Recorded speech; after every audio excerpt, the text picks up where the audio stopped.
우리 이제 하나님의 말씀 찾아보도록 하겠습니다. 느헤미야 13장 1절에서 3절 말씀입니다. 은혜 받으실 하나님의 말씀은 느헤미야 13장 1절에서 3절 말씀. 제가 먼저 1절 봉독해 드립니다. 그날 모세의 책을 낭독하여 백성에게 들렸는데 그 책에 기록하기를 암몬 사람과 모압 사람은 영원히 하나님의 청회에 들어오지 못하리니 이는 그들이 양식과 물로 이스라엘 자손을 영접하지 아니하고 도리어 발람에게 뇌물을 주어 저주하게 하였습니다. 그러나 우리 하나님이 그 저주를 돌이켜 복이 되게 하셨다 하였는지라. 같이 읽습니다. 백성이 이 율법을 듣고 곧 섞인 무리를 이스라엘 가운데에서 모두 분리하였느니라. 아멘. 우리 하나님의 말씀에 대한 우리의 고백 같이 하겠습니다. 주의 말씀은 내 인생의 빛입니다. 주의 말씀은 내 삶을 변화시킵니다. 주께서 말씀하신 대로 나는 하나님의 사랑받는 자녀입니다.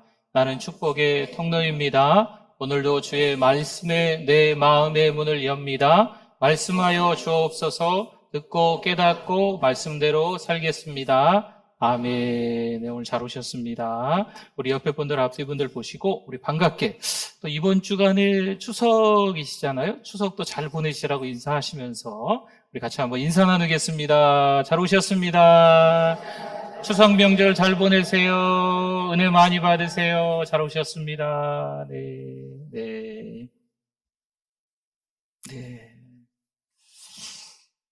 1950년대 빌리 그레함은 성령의 강력한 은혜를 덧입고 복음을 증거합니다.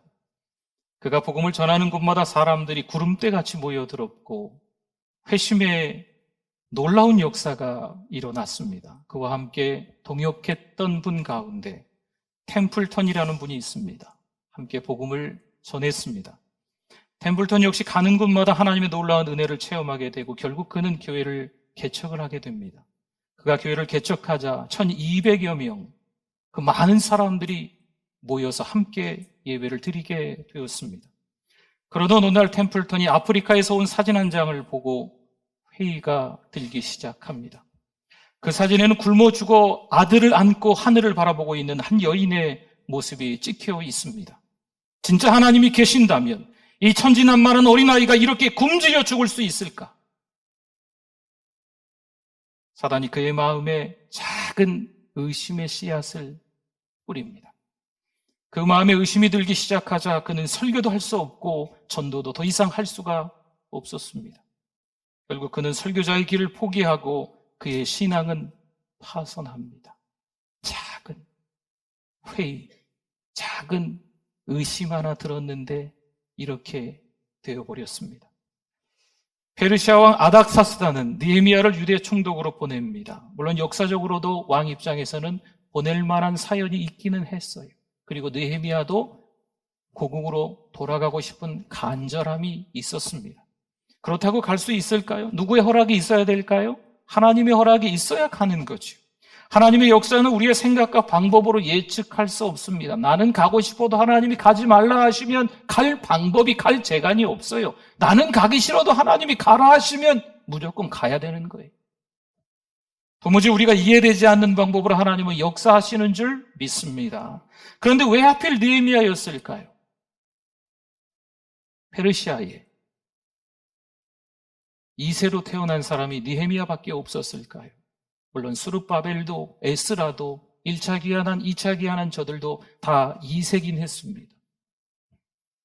페르시아에서 어떤 세월을 보냈길래 하나님 앞에 어떻게 예쁨을 받았길래 하나님께서 견디고 견뎌야 하는 그 땅에 총독으로 보내셨을까요? 성경에는 느헤미야가 술관원이 되기 전 내용이 없습니다. 하지만 1장에서 고국의 아픔을 듣고 그는 식음을 전폐하며 뭘 합니까? 기도합니다. 기도하는 사람 느헤미야임에 분명합니다. 마침내 느헤미야는 고국으로 돌아와 백성들의 삶을 보게 되는 거지요. 그런데 굶주려 죽어가고 어린아이가 팔려가면서 서로 원망과 시비가 있는 거예요. 부자는 더 부자가 되고 가난한 사람은 더 가난뱅이가 되고 가난한 사람이 돈을 꾸면 이자를 너무 크게 받는 어처구니 없는 일들이 그 땅에서 벌어지고 있는 겁니다. 정말 느헤미야는 이런 상황에 작은 회의가 들지 않았을까요? 하나님이 날 이곳에 보내셔서 성벽을 재건하게 하시는 이유가 뭘까?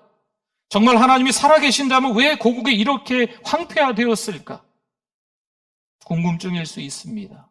하지만 여러분, 이것이 서서히 의심으로 바뀔 수도 있습니다. 그 다음 불신이 되는 거지요. 그 다음 하나님께 등을 돌리게 되고 하나님을 배교하는 일이 생기게 되는 거예요. 이들이 정말 페르시아에 온 고위 관리인 나를 동족으로 볼까? 느헤미야는요, 아마도 그 심중으로 들어가지는 못했지만 좀 복잡하지 않았을까 생각합니다. 예수님이 겟세마네 동산에서 기도하시다가 강도처럼 질질 끌려가십니다. 이때 느헤미야처럼 생각이 복잡한 한 사람은 예수님 바로 옆에 사실은 처음에 있었습니다. 이 참혹한 현실에서 예수님이 우리를 구원해 주실 줄 알았는데 갑자기 이게 무슨 일인가?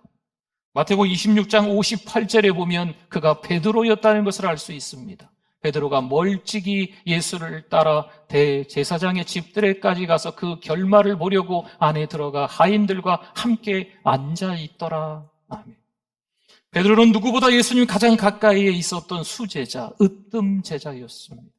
그런데 예수님이 잡혀가십니다. 베드로가 얼마나 두려웠던지 예수님을 멀찍이 따라가다 결국 예수님을 그 자리에서 모른다 부인하고 저주까지 합니다. 몇 번이나요? 3번이나 말입니다.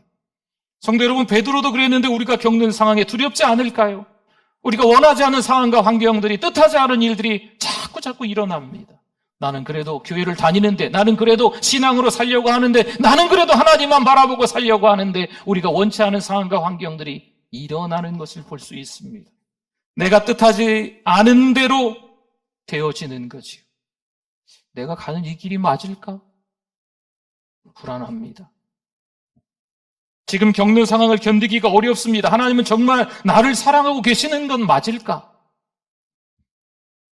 느헤미야 2장 11절과 12절 말씀에 내가 예루살렘에 이르러 머무른 지 사흘 만에, 사흘은 3일입니다. 내 하나님께서 예루살렘을 위해 무엇을 할 것인지 내 마음에 주신 것을 비전을 내가 아무에게도 말하지 아니하고 밤에 일어나 몇몇 사람과 함께 나갈새 내가 탄 짐승 외에는 다른 짐승이 없더라. 아멘.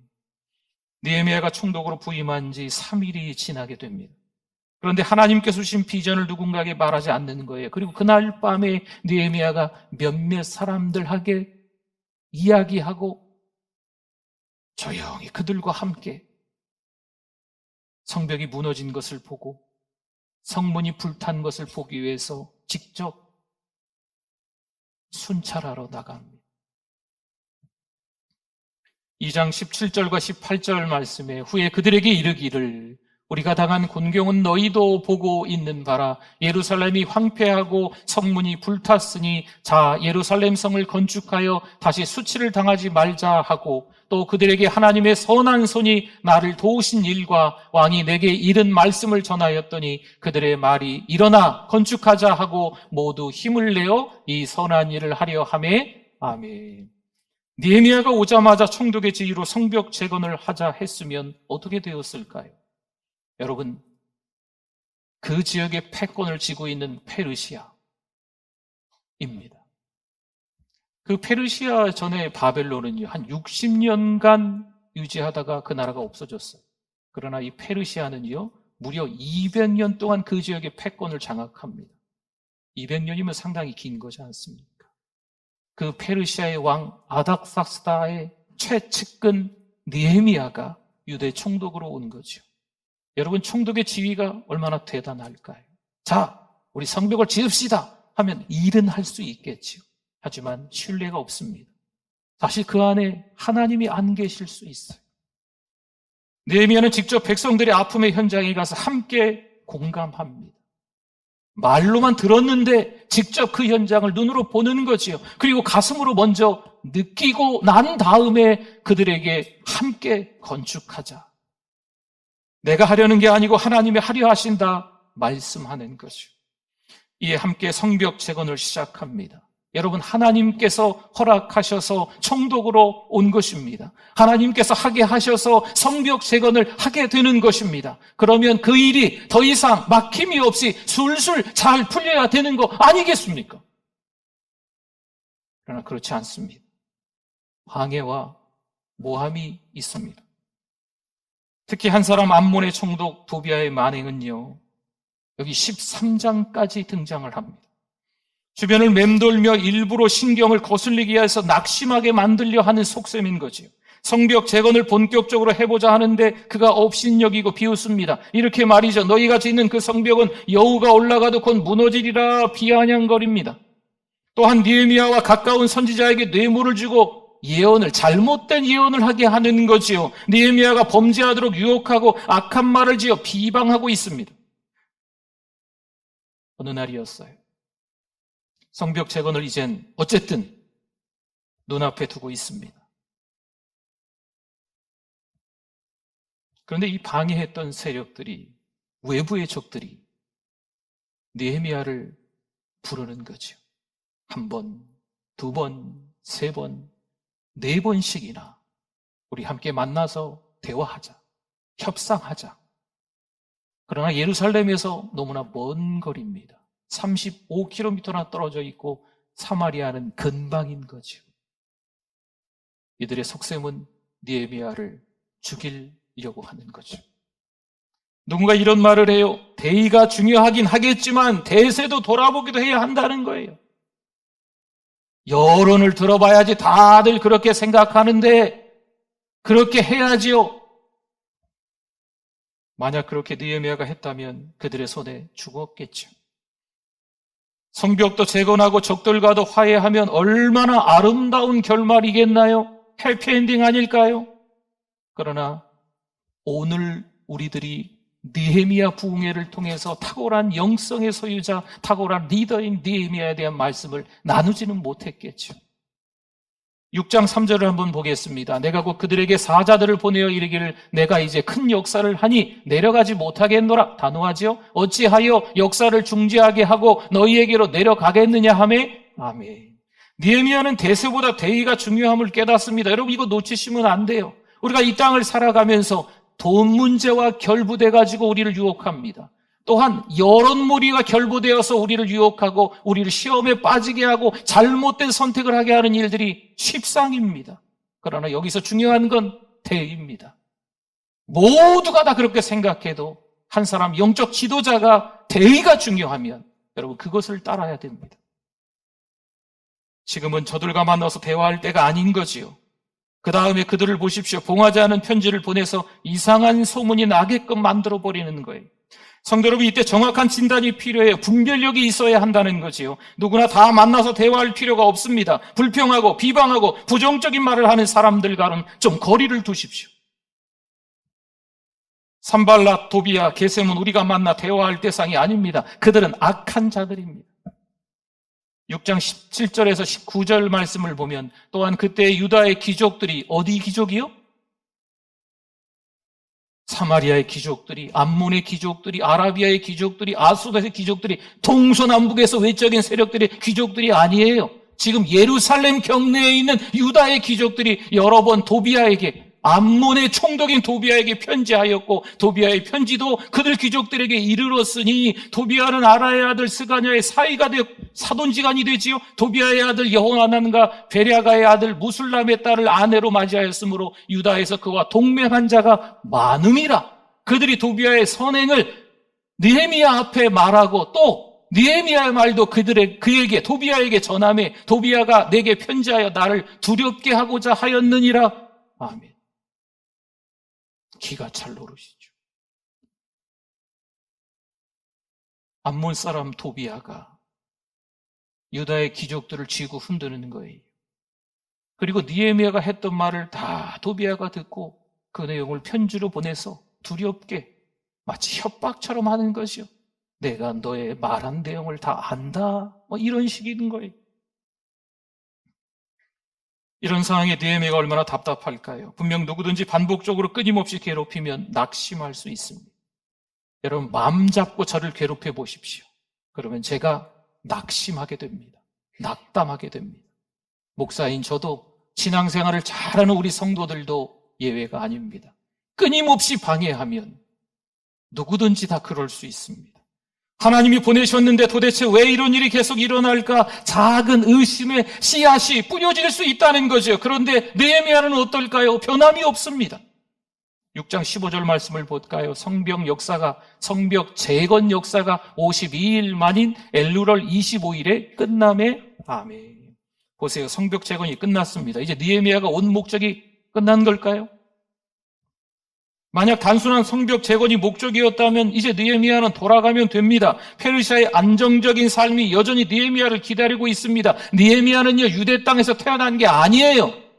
페르시아에서 태어나고 어린 시절부터 쭉 그때까지 페르시아의 안정적인 삶 속에서 지냈어요. 더군다나 지금은 술관원이니 오죽 편안한 삶을 살겠습니까? 그의 삶의 터전은 유대가 아니라 페르시아입니다. 하지만 느헤미야는 유대 총독으로 무려 12년간씩이나 머뭅니다. 왜 머물렀을까요? 유대 백성들의 삶에 관여해요. 개혁을 하는 거죠. 이스라엘 백성들이 드디어 말씀을 통해서 결단한 내용이 있습니다. 한번 들어보십시오. 주변 족속과 통혼하지 않겠습니다. 안식일을 지키겠습니다. 성전세를 바치겠습니다. 성전에 필요한 물건을 드리겠습니다. 생업의 첫 소생을 드리겠습니다. 11조를 드리겠습니다. 여러분, 이것은요, 제가 한번 해보겠습니다. 한번 도전해 보겠습니다. 주의해 보겠습니다. 한번 해볼까요? 맹세하겠습니다. 이런 단순한 그런 수준의 것이 아닙니다. 무엇을 언제 어떻게 할 것인지 명확하고 구체적으로 밝혀놓은 실천 강령과도 같은 거예요. 게다가 서양문의 모든 방백, 제사장, 레위 사람이 서명 날인까지 합니다. 여러분, 어디다 서명하세요? 중요한 서류에 서명하지 않습니까? 아무데나 도장 찍지 말라 그러잖아요. 보증 아무 때나 서주면 됩니까? 말씀 좀 해보세요. 서명 아무데나, 도장 아무데나 찍으면 안 되잖아요. 여러분, 이들도 마찬가지예요. 아무데나 서명한 거 아니에요. 내가 반드시 이제 지키겠습니다. 하나님의 말씀을 듣고 보니 이걸 지켜야 되는군요. 깨닫고 이들이 서명한 거예요. 이제 느헤미야가 12년 동안 총독으로 머물다가 페르시아로 돌아갑니다. 그런데 얼마 지나지 않았습니다. 1년도 채 지나지 않은 것 같은데 다시 느헤미야가 유대 총독으로 돌아올 수밖에 없었습니다. 백성들의 신앙이 어떻게 되었을까요? 하나님을 잊어버렸습니다. 백성들의 신앙이 바닥으로 곤두박질 쳤습니다. 설교자인 저로서는 가끔 이런 설교를 합니다. 사랑하는 성도 여러분, 우리의 믿음은 서서히 성장합니다. 사랑하는 성도 여러분, 우리의 믿음은 때로는 하나님 앞에 온전히 서 있지 못하면 나도 모르는 사이에 서서히 식어져서 어느새 바닥으로 추락할 겁니다. 이렇게 이야기를 합니다. 그런데 어떤 경우에는 지금 이들처럼 한꺼번에 추락하는 경우도 있는 것 같습니다. 믿음이 꽤나 좋은 줄 알았는데 한꺼번에 바닥으로 그 믿음이 곤두박질 친 거죠. 하나님 앞에서 철저히 약속했거든요. 분명히 내가 지키겠습니다. 서명까지 했습니다. 그러니 반드시 하나님의 말씀을 잊으면 안 됩니다. 그 언제, 몇 년 전에 내가 주를 위해서 살겠습니다. 세상 것을 단호하게 거절하겠습니다. 세상과 결별하겠습니다. 약속을 했지만 이제 좀 살다 보니까, 살만해지니까, 편해지니까 어느새 잊어버린 거죠.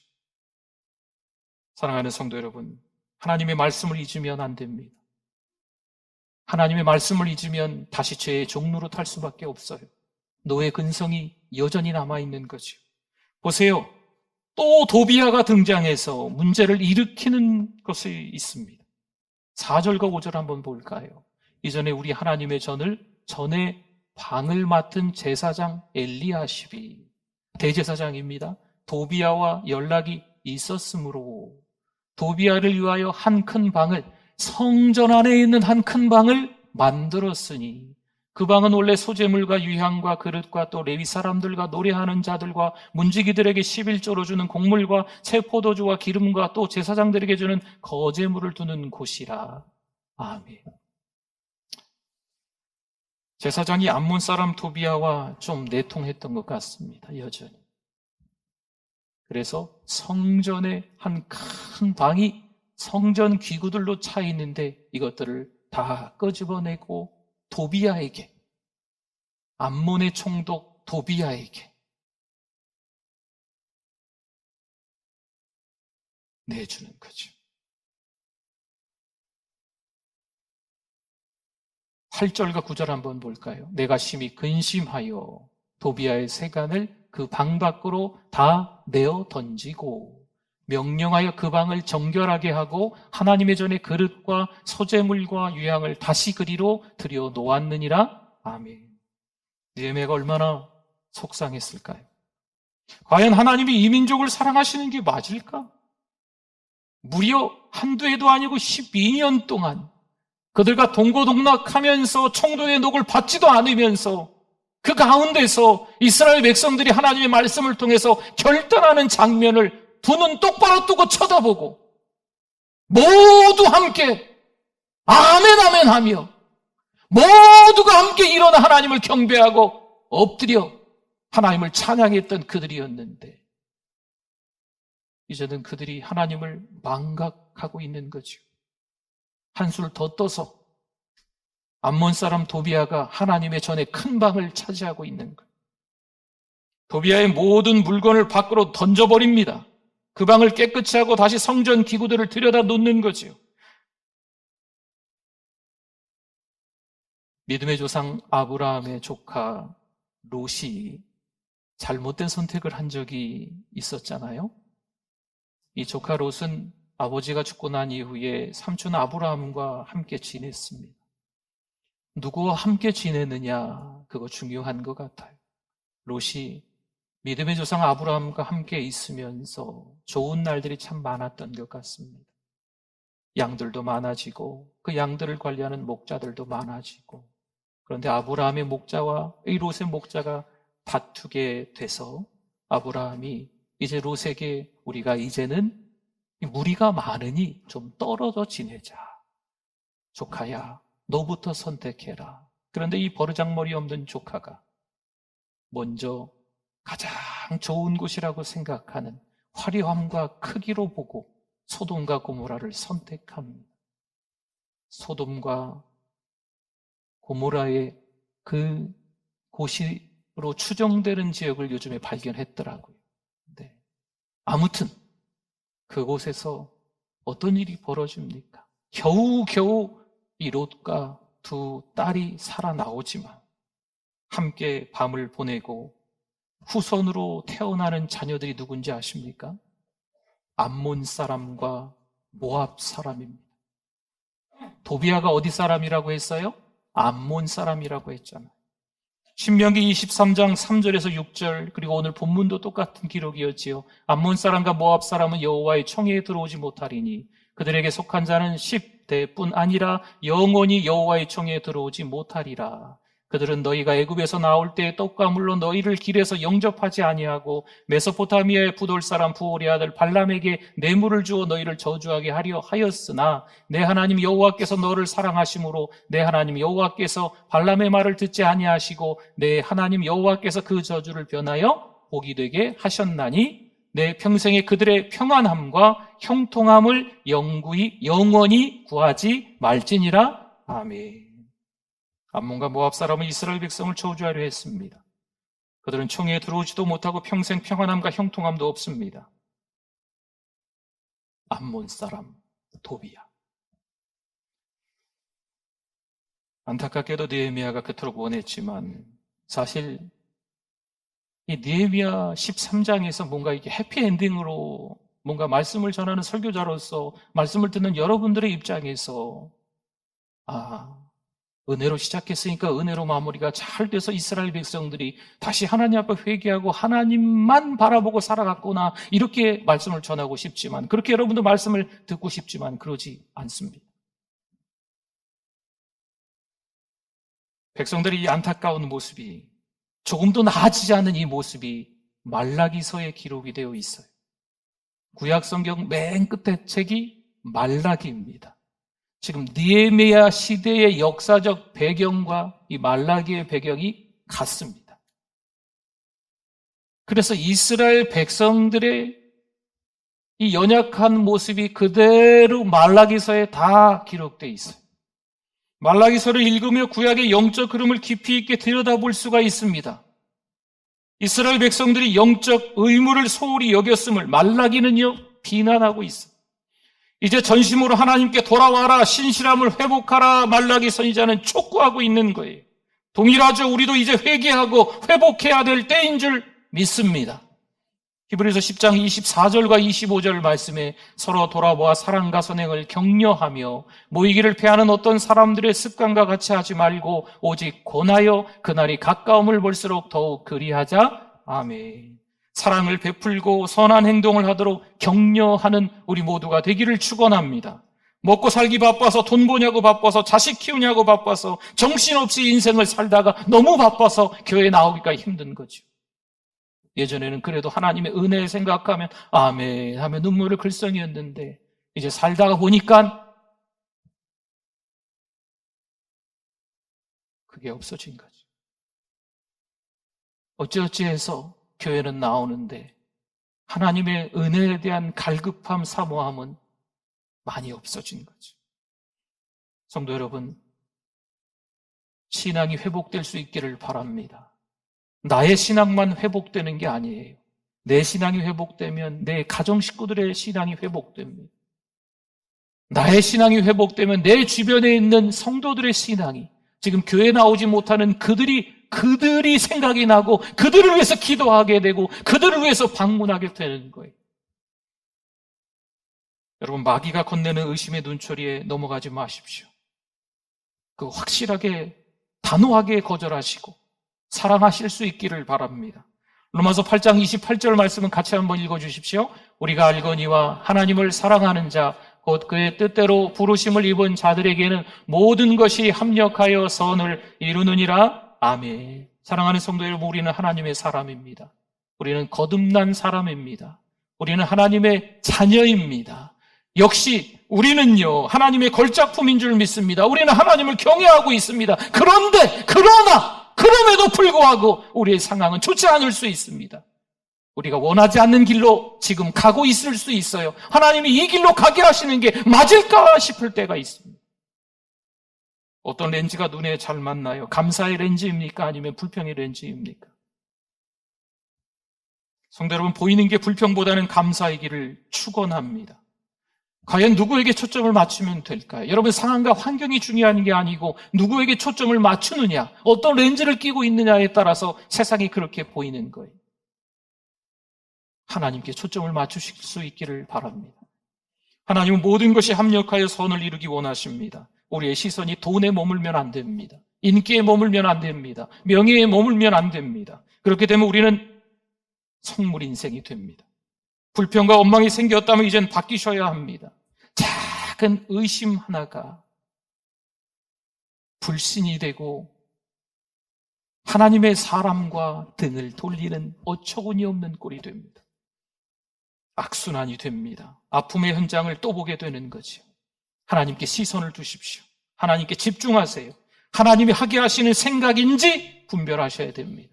하나님께서 하게 하시는 그런 말인지 분별하셔야 합니다.